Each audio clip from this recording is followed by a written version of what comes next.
এই যে আবু সাইদ ভাইকে একদিন আগে শহীদ করে দিয়েছে রংপুরে, যেই পুলিশ তাকে গুলি করেছে ইউনুস আলী, তার স্ত্রী আজকে তাকে ডিভোর্স দিয়ে তালাক দিয়ে দিয়েছে। আলহামদুলিল্লাহ কল। তার স্ত্রী বলতেছে তুমি কেন গুলি করলে নিরপরাধ মানুষের উপরে? তুমি যে স্ত্রী সন্তানের ভালোর জন্য হুকুম তুমি পালন করে গুলি করেছো, তোমার স্ত্রী তোমাকে ডিভোর্স দিয়েছে, তালাক দিয়েছে। আল্লাহ তাআলা প্রমাণ করলো ওমা আলাকরাদা আন যিকরি ফাইন্না লাহু মাঈশাতান দনকা। যারা কোরআনের বিরুদ্ধে দাঁড়ায়, মাজলুমদের বিরুদ্ধে দাঁড়ায়, এরা কোটি টাকা অর্জন করে লাভ হবে না, এদের পরিবারে আল্লাহ কোনো শান্তি রাখবে না। তার মানে আল্লাহ তাআলা শিক্ষা দিচ্ছে ওয়া মাকারু ওয়া মাকারাল্লাহ ওয়াল্লাহু খায়রুল মাকিরিন। তারাও ষড়যন্ত্র করে, আল্লাহর কৌশল অবলম্বন করে। কার কৌশল বিজয়ী হবে?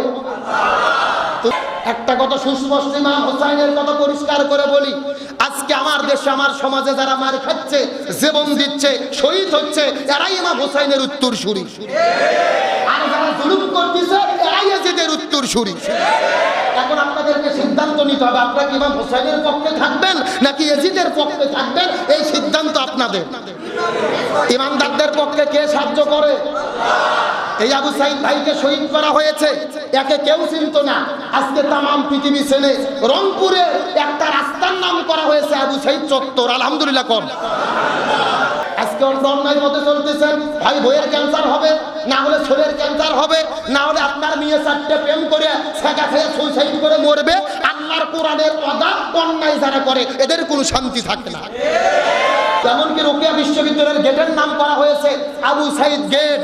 তার মানে বোঝা যাচ্ছে যে দিনের জন্য হকের পক্ষে থেকে জীবন দেয় তার সম্মানকে কে বৃদ্ধি করে? আল্লাহর কোরআন বলেছে ওয়ালা তাকুলু লিমান ইউকতালু ফি সাবিলিল্লাহি আমওয়াত বাল আহইয়াউ ওয়ালাকিন লা তাশউরুন। যারা দিনের জন্য, হকের জন্য, সত্য পথে থেকে জীবন দেয় এদেরকে তোমরা মৃত বলো না, বরং এরা জীবিত। এই যে আল্লাহর প্রমাণ কেমনে জীবিত হলো?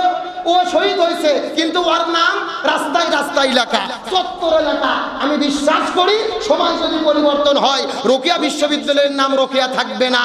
আল্লাহর রহমতে সময়ের পরিবর্তন হলে রোকেয়া বিশ্ববিদ্যালয়ের নাম আবু সাইদ বিশ্ববিদ্যালয় হবে ইনশাআল্লাহ। যুগে যুগে ইমানদারদের কে সম্মানিত করেছে?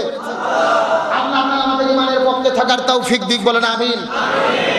আমার প্রিয় বন্ধুগণ, মুসলমান ভাইরা গভীর মনোযোগ। আমি আপনাদের আর বেশি কথা বলবো না, একটা মেসেজ আপনাদেরকে দেওয়ার পরে বিদায় নিয়ে চলে যাওয়ার চেষ্টা করব। কথাগুলো সুন্দর করে বোঝার চেষ্টা করবেন। আমাদের নবীজি দিনের দাওয়াত দেওয়ার কারণে ওই তায়েফের ময়দানে যখন চলে গেল, নবীজি দিনের দাওয়াত দেওয়ার কারণে আমাদের নবীজিকে তায়েফের ময়দানে পাথর মারা শুরু করে দিলেন। ওই কাফেরের বাচ্চা নবীজিকে পাথর মারা শুরু করেছে। নবীজি পাথরের আঘাত খাইতে খাইতে মাটির মধ্যে পড়ে গেছে। কিছুক্ষণ পরে নবীজির আবার হুঁশ হয়েছে, তার আবার নবীজিকে পাথর মারা শুরু করেছে। নবীজি পাথরের আঘাত খাইতে খাইতে মাটির মধ্যে পড়ে গেছে। নবীজির শরীরের মধ্যে থেকে একটা ফোঁটা রক্ত বের হয়েছে। আল্লাহর কুদরতি মনের মধ্যে বড় কষ্ট লেগে গেছে। আল্লাহ তাআলা ডাক দিয়ে বলে, জিবরাইল রে, আর তোমাকে সিদরাতুল মুনতাহাতে থাকা যাবে না। নবীর শরীরের মধ্যে থেকে একটা ফোঁটা রক্ত বের হয়েছে রে, ওই রক্তটা জমিনের মধ্যে পড়তে দেওয়া যাবে না। তার কারণ হলো নবীজির শরীরে রক্ত যদি জমিনের মধ্যে পড়ে, ওই জমিনের ভেতরে সাথে সাথে ভূমিকম্প শুরু হয়ে যাবে। আমি নবী না চিনিলাম কি ভুল করিলাম, আমি নবী না চিনিলাম কি ভুল করিলাম, ভস্মে ঢালিলাম ঘি, মানুষ হইয়া জন্ম লইয়া মানুষের করিলাম কি, আমি মানুষ হইয়া জন্ম লইয়া মানুষের করিলাম কি। সবাই দরুদ শরীফ পড়েন আল্লাহুম্মা।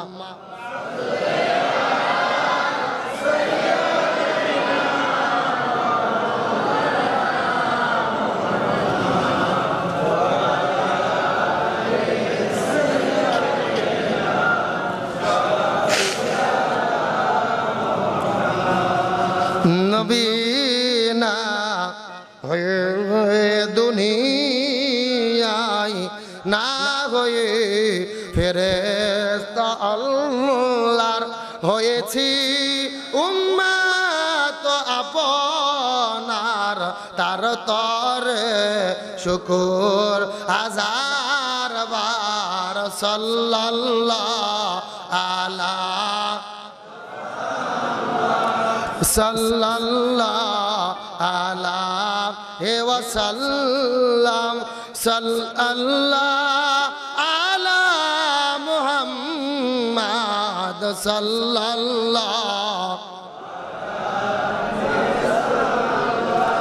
আমার প্রিয় বন্ধুগণ মুসলমান ভাইরা গভীর মনোযোগ।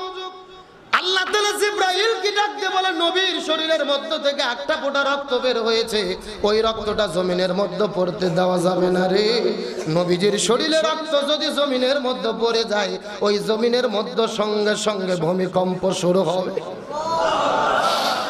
এই কথা বলার পর হযরত জিবরাইল আলাইহিস সালাম চোখের পলকে তায়েফের ময়দানে যাওয়ার পরে আস্তে করে নবীজির নিচে রহমতের ডানা বিছায়া দিল।